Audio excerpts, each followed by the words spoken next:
Okay, what I'm going to shoot today is day 1, week 2 of our insertion.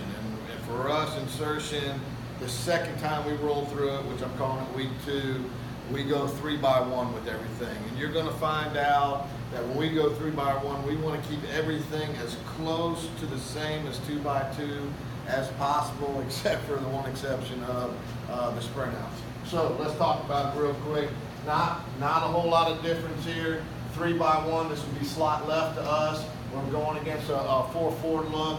We're running counter. Our day 1 run is counter. If we're going 25 right here, everything works the same. We would power double the B gap. We would block back on the A. We would kick, left pull, left shoulder. We would pull and wrap. We would be reading the backside in. F is going to counter and then run it. Quarterback is reading that in. On the single side, we have the base call is just a Roger. I know with that circle around it, it's hard to see that, but he's just a one step forward, one step back, one step in. On the trip side, when we get the trips, we want a pin right here with the number 2 guy, and then number 3 is going 1 step in front or 1 yard in front of the X. So we're right here. We have the ability to switch those on who gets the ball and all that kind of stuff. All right, so that's our base call. Now, I think I talked in one video about the game that we can play on the backside. And to be honest with you, we haven't got to this this spring yet, but we're going to be getting to it here shortly. The base call, he is running for us what would be a Roger. But the quarterback has the ability to signal him on a hitch, to signal him on a fade, to signal him on a slant. All right, those are all a signal between the quarterback and the single receiver back there to take advantage of anything that he likes. You know, in most air raid offenses, this guy's a stud, he's our stud.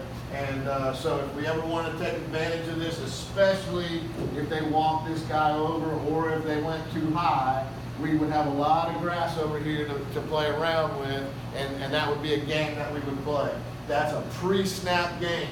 So remember, this would be pre-snap, and it could also be post-snap. If the quarterback pulled it, if this guy chased so hard that the quarterback pulled it, then it could also be a post-snap situation. Over here would be a pre-snap situation. If he liked it in this situation, heck, 3 on 2, that's a situation we're going to like almost all the time. So he can take that at any time, and that's one of our goals this year is to make sure we're popping that thing out there more often. So that is counter, 25 to the left, 24 to the right. The second one we're running is Larry Roger. Don't have a lot of different stuff to draw on this except just a reminder that we are sending tackle and guard out on our Larry Roger. So we would have this part happen on the back side. He's just running the Roger by himself. On the front side, we're sending the tackle on the sidewalk, and we're sending the guard in the alley. These guys are all working it the same way, so they're actually running a Larry on the counter, but now we're calling Larry, so now we're getting 2 more blockers out there. Heck, sometimes if the F was on this side, he would just come up here and try to smack somebody. If he's on this side, we can plus it and send the F out into it too, so we could have 5 guys in front of that quick screen. A lot of times, these two alignment, and that's why some people have changed it. You know, on the backside here, they're just pass setting. But some people have changed this where they're not sending the line out there anymore, but I still like it. I like big guys running down the field because even if they don't hit somebody, number 1, they like running out there. Number 2, they get these guys ducking and dodging, and you should have a fairly explosive player catching the quick screen, so good things can happen because you're just creating, you know, a frenzy, a kick return type situation. So Larry, tackle guard, go on Larry. This would be and quarterback is turning the double play. We haven't talked about that one in a long time. We got thumbs together. He catches it and he just spins it out there, not even grabbing the laces. We catch it and throw it out there, turn the double play as fast as you can because these guys are basically coming free most of the time. All right, so that would be our Larry. Other side would be Roger. With this little with this little thing, just getting, having the ability, if they're going 2-on-3, we should have a good time at it. All right, next one is 7 and 9. I've already drawn that up on a different video. So our 7 and 9 is as close to our regular 2x2 deal as possible. So we'll stick with slot left. Outside guys, we know they're running slants. We know we basically turn into a man side and his own side. H is he's running a slant, but his job is don't stop. He's got to keep running because he affects a lot of people. Y has a shoot route still, but he has a shoot route to the trip side. F has still got his middle check, and he's still trying to get 3 yards in front of the quarterback.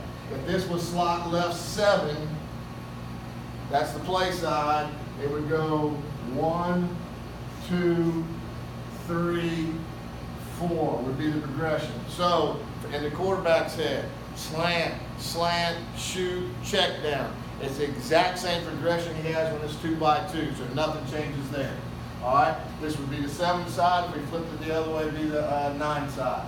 And then we do have the ability, and be honest, we don't really do this a whole lot, but we practice in the spring and have the ability to call it. Probably need to call it more. Is if we went 90, our 90 is to the right.